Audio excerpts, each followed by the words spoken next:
নমস্কার বন্ধুরা, বাস্তু ভিশনস উইথ সুস্মিতার এই এপিসোডে আপনাদের সকলকে স্বাগত জানাই। ভালো থাকুন আপনারা, নিজেদের বাস্তুটাকে ভালো রাখুন এবং আপনাদের জীবনের যে অবস্টাকলস গুলো আসছে বা যে প্রবলেমের মধ্যে পড়ে রয়েছেন সেখান থেকে বেরোবার চেষ্টা করুন। অ্যাকচুয়ালি বাস্তু একটা ভাস্ট সাবজেক্ট, অনেক বড় সাবজেক্ট। এর গোড়াটা, এর রুটটা লুকিয়ে রয়েছে কিন্তু অনেক যুগ আগে। বহু যুগ যুগান্ত ধরে কিন্তু বাস্তুকে আমরা মেনে চলেছি। নিজেদের মানে নিজেদের জানতে বা অজান্তে এইভাবেই কিন্তু আমরা মেনে চলেছি। বাড়ির মধ্যে দরজার বাইরের দিকে অতিরিক্ত পরিমাণে জুতো খুলে রাখাটা অত্যন্ত অশুভ। আপনার বাড়িতেও নিশ্চয়ই বড়রা এই কথাগুলো বলতো আপনাদেরকেও। তো বড়রা কেন বলতো, এর সাথেও কিন্তু একটা বাস্তুর রিলেশন আছে। ঠিক সেরকম ভাবে বাড়ির মধ্যে সন্ধেবেলা শঙ্খ বাজানো, তার সাথেও কিন্তু বাস্তুশাস্ত্রের রিলেশন আছে। অর্থাৎ প্রত্যেকটি রিচুয়ালস আমরা যাই পালন করে থাকি না কেন, তার পেছনে কিছু না কিছু গুরুত্ব আছে, কিছু না কিছু কারণ রয়েছে।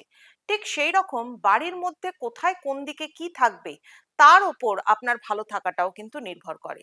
এবং বহু ক্ষেত্রে এরকম প্রচুর দেখা গেছে যে বহু মানুষ বিভিন্ন ধরনের প্রবলেমে পড়ে রয়েছেন, বিভিন্ন সমস্যায় পড়ে রয়েছেন। সমস্যার উৎস কোথা থেকে সেটাই খুঁজে পাচ্ছেন না। একটা ছোট্ট কথা বলি, যেমন হচ্ছে দক্ষিণ পূর্ব কোণা, অগ্নিকোণ। বাড়ির মধ্যে আগুন আর জলটাকে ব্যালেন্স করা, অর্থাৎ আমাদের এই যে পঞ্চভূত, পঞ্চভূতের মধ্যে fire, water, earth, air and space, মানে ক্ষিতি, অপ, তেজ, মরুত, বোম, এই যে পঞ্চতত্ত্ব, একে ব্যালেন্স করাটাই হচ্ছে আপনাকে সঠিকভাবে বাস্তুটাকে মানা। এই ব্যালেন্সটা কিন্তু বেশিরভাগ ক্ষেত্রে আমি দেখে এসেছি, অনেক বাড়িতে, প্রচুর বাড়িতে আমি বাস্তু ভিজিট করি, সেখানে কিন্তু দেখে এসেছি প্রচুর সমস্যা কিন্তু তৈরি করে রেখেছেন নিজেরাই। একটা হচ্ছে কনস্ট্রাকশনগত ত্রুটি, প্রচুর কনস্ট্রাকশনগত ত্রুটি। আবার অনেক সময় নিজেদের অজান্তেই কিন্তু বিভিন্ন জিনিসের প্লেসমেন্টের মাধ্যমেও কিন্তু এটি করে থাকেন। আজকে আপনাদেরকে যেমন আমি বলি দক্ষিণ পূর্ব কোণা, অগ্নিকোণ। এই অগ্নিকোণ নিয়ে বহু আলোচনা আপনারা আগেও শুনেছেন। দেখুন, একই কথা কিন্তু প্রত্যেকবার বলার মতো এরকম নেই। তার কারণ হচ্ছে দক্ষিণ পূর্ব কোণ নিয়ে শুরু করলে হয়তো আমার কয়েকটা এপিসোড চলে যাবে, কিন্তু বলা শেষ হবে না তাও, কারণ এতটাই ভাস্ট সাবজেক্ট। আমি তাও আপনাদেরকে ছোট্ট করে বলি, বাড়ির অগ্নিকোণ আমাদের হেলথ এবং ওয়েলথের সাথে রিলেটেড। সব থেকে ভালো যদি কিচেন থাকে আপনার বাড়িতে, যদি আপনার বাড়িতে কিচেন থাকে, যদি আপনি দক্ষিণ দিকে বা পূর্ব দিকে ফেস করে রান্না করেন, তাহলে কিন্তু অবশ্যই আপনি ফিনান্সিয়ালি যথেষ্ট কিন্তু সাউন্ড থাকবেন। সেদিক থেকে কিন্তু সেরকম ভাবে আপনার সমস্যা আসার কথা না। আবার অনেক মানুষের দক্ষিণ পূর্ব দিকেই কিচেন, তাও তারা ফিনান্সিয়াল বিভিন্ন ধরনের প্রবলেমের মধ্যে পড়ে রয়েছে। একটা ক্রাইসিস সবসময় তাদের মধ্যে লেগে থাকে। এই যে জায়গাগুলো, এই জায়গাগুলো কিন্তু বিভিন্ন বাস্তুদোষের কারণে হয়। কিচেন দক্ষিণ পূর্বে, অথচ দেখুন কিচেনের মাথার উপর হয়তো ওয়াটার ট্যাঙ্ক রয়েছে, টাকা পয়সা তো আপনার বেরোবেই, জল আর আগুনটা কিন্তু ব্যালেন্স হলো না। আবার ধরুন কিচেন আপনার দক্ষিণ পূর্বতেই, কিন্তু একটা ওয়াটার ট্যাপ মোটামুটি ভাবে বাসনপত্র ধোয়ার জন্য বা কিছুর জন্য আপনার বাড়ির বাইরের দিকে দক্ষিণ পূর্ব কোণাতেই আছে। আপনি বললেন, সুস্মিতা, আর তো কোনো জায়গায় এরকম স্পেসটাই নেই যেখানে এই কাজটা আমাদের হবে, এটার জন্য তো ওই জায়গাটাই আছে, কি করা যায়? বিশাল বড় সমস্যা। জল আর আগুনকে যদি আপনি ব্যালেন্স না করেন, জীবনে কিন্তু প্রচুর সমস্যা আসতে পারে। আবার ধরুন আপনার অগ্নিপুর অগ্নিকোণায়, আপনার বাড়ির দক্ষিণ পূর্ব কর্নার, যাকে অগ্নিকোণ বলা হচ্ছে, সেই অগ্নিকোণায় হয়তো আপনার বেডরুম রয়েছে। আচ্ছা, বেডরুম তো রয়েছে, সেখানে তো কোনো জলের স্থান নেই, কিন্তু যদি বেডরুম থাকে দক্ষিণ পূর্ব কোণায়, সেটাও কি বাস্তুসম্মত? না। সারাদিন সকাল থেকে রাত অবধি আমাদের যে সূর্যের আল্ট্রাভায়োলেট রেটা, এই আল্ট্রাভায়োলেট রেটা অ্যাকিউমুলেটেড হয় কোথায়? সাউথ ইস্ট কর্নারে। আর এই সাউথ ইস্ট কর্নারে যদি আপনার বেডরুম থাকে, যদি সেটা কাপলস রুম হয়, ম্যারিটাল ইস্যুস আসবেই প্রচুর ভাবে। মানে দাম্পত্য অশান্তি, দুজনের মধ্যে প্রবলেম, দুজনের মধ্যে খিটখিটে মেজাজ, বাড়িতে থাকলেই সবসময় একে অপরকে সহ্য করতে পারছেন না, কারুর কথা কেউ শুনতে পাচ্ছেন না, কারুর কথা কারুর পছন্দ হচ্ছে না, মতের মিল হচ্ছে না, ইত্যাদি কিন্তু হতে পারে।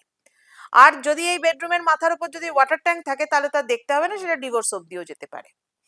আরেকটা হচ্ছে ধরুন দক্ষিণ পূর্ব কর্নার অগ্নিকোণ, সেখানে আপনার হয়তো বেডরুম রয়েছে, সেখানে হয়তো কাপলস রুম নয়, সেখানে হয়তো আপনার ছেলেমেয়েরা পড়াশোনা করছে, বা হয়তো আপনার বাড়ির বয়স্ক মানুষরা সেই দক্ষিণ পূর্ব কর্নারে রয়েছেন।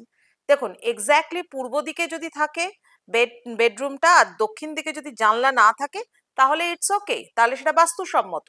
যদি দক্ষিণ দিকেও জানলা রয়েছে, পূর্ব দিকেও জানলা রয়েছে এবং সেই রুমটা কেউ ইউজ করছে, তাহলে কিন্তু মোটামুটি ভাবে তার ডিপ্রেশন আসতে পারে, তার বিভিন্ন ধরনের মানসিক সমস্যা হতে পারে, একটু খিটখিটে মেজাজ, একটু অ্যাগ্রেসিভ মেজাজ, এই ধরনের সে কিন্তু মানসিকতায় পৌঁছতে পারে। আবার ধরুন বাড়ির বড় ছেলে যে রয়েছে, তার যদি রুম দক্ষিণ পূর্ব কর্নারে থাকে, সেটা আবার বাস্তুসম্মত। ধরুন এই রকম রুলস গুলো বললে পরে আমি যা যা বলছি, নয় আপনাকে বারবার এই মানে ইউটিউবে বারবার ধরে আপনি ঘুরিয়ে আমার এই অনুষ্ঠানটা বারবার ধরে দেখুন, তাহলে হয়তো বুঝতে পারবেন এবং দেখে নিন আপনার বাড়িতে কোথায় কি আছে, সেই হিসাবে আপনি কাজটা করতে পারবেন। আবার ধরুন আপনার বাড়ির দক্ষিণ পূর্ব কর্নার অগ্নিকোণ, সেখানে না আছে আপনার কিচেন, না আছে আপনার বেডরুম, সেই কর্নারে হয়তো ড্রয়িং রুম রয়েছে, বসার ঘর। বসার ঘর যখন রয়েছে তাহলে নিশ্চয়ই মেন এন্ট্রান্স রয়েছে। মানুষ যখন ঢুকবে আপনার বাড়িতে মেন এন্ট্রান্স দিয়ে তো ঢুকবে আপনার বসার ঘরে। মেন এন্ট্রান্স কিন্তু সাউথ ইস্টে একদম ঠিক নয়। সাউথ ইস্টের দিকে যদি আপনার বাড়িতে মেন এন্ট্রান্স থাকে, তাহলে কিন্তু সেটা অশুভের মধ্যে পড়ে যায় এবং খুবই অশুভ। সেই বাড়িতে আইনি গোলযোগ, আইনি সমস্যা ইত্যাদি থাকতে পারে। তাহলে দক্ষিণ পূর্ব কোণায় থাকবেটা কি সুস্মিতা? কিচেন। কিন্তু সেই কিচেনের সিঙ্কের পজিশন যেন ঈশান কোণে থাকে, মানে অ্যাজ পার আপনার কিচেন হিসাবে। আর সেই কিচেনের মধ্যে আপনি দক্ষিণ দিকে বা পূর্ব দিকে কুকিং প্ল্যাটফর্ম রাখুন, সেদিকে ফেস করে রান্না করুন। হেলথ ওয়াইজ, ওয়েলথ ওয়াইজ সব দিক থেকে ভালো থাকুন এবং আপনার পরিবারের প্রত্যেকটি মানুষের সাথে সম্পর্ক ভালো রাখুন। তাদের অ্যাংজাইটি, তাদের ডিপ্রেশন থেকেও তাদেরকে মুক্ত করুন এবং আপনিও সুখে শান্তিতে থাকুন। যাই হোক, এগুলো যদি আপনাদের ভালো লাগে এই কথাগুলো, তাহলে কিন্তু অবশ্যই আমাকে কমেন্ট করে জানান। আর বাস্তু ভিশনস উইথ সুস্মিতার সাথে অবশ্যই থাকুন।